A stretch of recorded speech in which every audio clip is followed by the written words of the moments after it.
Go to jail. Go directly to jail. Do not pass go. Do not collect $200. Monopoly is a great game, certainly one that has stood the test of time. And quite honestly, it's an excellent representation of our capitalistic system. Choices have consequences, some good, some bad. For example, if you stretch yourself too thin putting hotels on Boardwalk and Park Place, you might just lose everything else.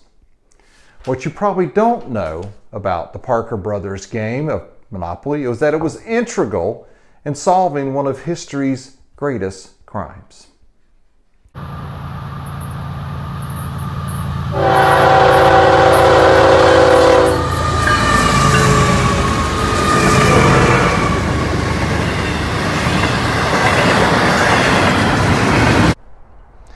Trains are a fascinating conveyance for good storytelling. You think of some of the classics, Murder on the Orient Express, Two Men on a Train, and there's more modern offerings like Narrow Margin and Runaway Train. In fact, even the Paul Newman, Robert Redford classic, Butch Cassidy and the Sundance Kid, much of that story is propelled by a train robbery. Likewise, one of history's greatest crimes was indeed a train robbery. But instead of the American West, this train robbery happened in jolly old England. It was August 1963, just north of London. Engineer Jack Mills stopped his train for a red light. However, upon further examination, it wasn't a red light. It was merely that a leather glove had been placed over the green light and a fake red light rigged up. Immediately, the train was boarded by men wearing masks. They clubbed the engineer, subdued everyone else, and told the train conductor to take the train another mile down the track. Before they left, they uncoupled the back of the train where an additional 75 postal workers were working. With basic tools, the rest of the gang waited for the train and were able to break into the room holding the money. 128 sacks of British pounds, weighing over 2 tons, were quickly unloaded and driven away into the night. The total haul? 2.6 million pounds used currency. In today's dollars, that would be well over $40 million.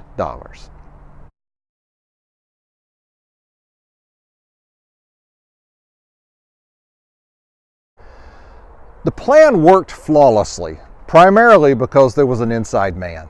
A postal worker, nicknamed Ulsterman, shared critical information about the train and its precious cargo with known underworld figures Gordon Cootie and Buster Edwards.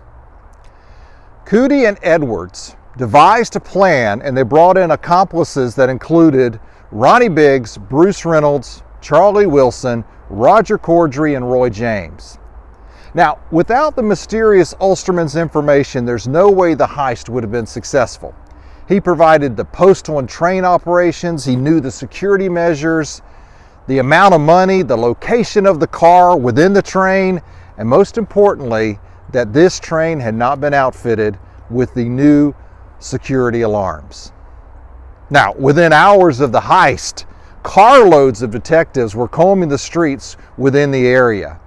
And given the amount of money, the entire citizenry knew about this robbery.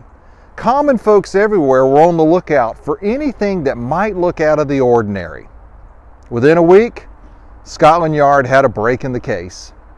A local herdsman told police to investigate a place named Leatherslade Farm. Now, it was a property about 20 miles from where the actual robbery took place. The man said he was suspicious because of increased activity and traffic around the farmhouse. Police swarmed the house and they found 20 empty mailbags.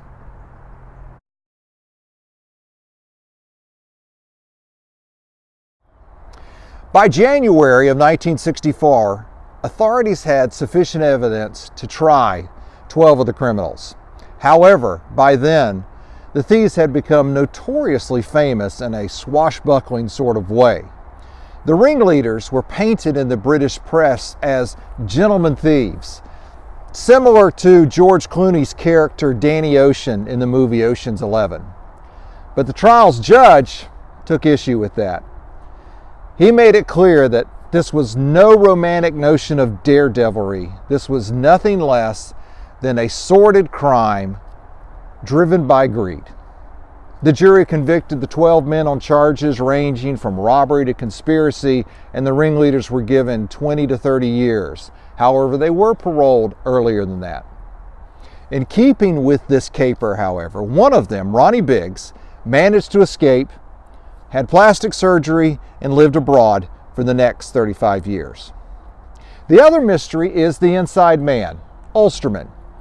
He was never identified, and it appears that he went to his grave untouched and in possession of his cut of the loot. The police managed to recover only about 10% of the 2.6 million pounds. Unfortunately, unlike movie representations of bad guys who are really good guys that take money and no one gets hurt, that was not the case with this. Jack Mills, the engineer that was clubbed when the thieves originally boarded the train, had lingering injuries and subsequently died in 1970.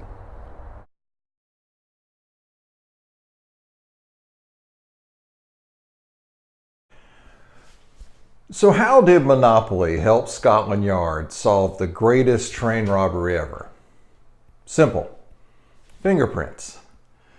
Now, the thieves had been largely careful to wear gloves while holding up in the farmhouse, but they were not so careful when they decided to pass the time playing Monopoly. And by the way, they used real money from the bags they had stolen rather than the play money. Fingerprints lifted from the game nabbed the first member of the crew, and that led to the arrest of the entire group. The moral of the story? Well, if you're going to steal millions of dollars, always wear your gloves when you're playing Monopoly. Either that or make sure you've got one of these in your pocket. Get out of jail free card. Hey, thanks for watching, and let me know your thoughts about this first video installment of History is Better Than Fiction. I also encourage you to visit my website. It is markalangriffis.com. You can find previous posts of History is Better Than Fiction as well as some other information. Once again, thanks for watching, and for Mark Alan Griffis, so long.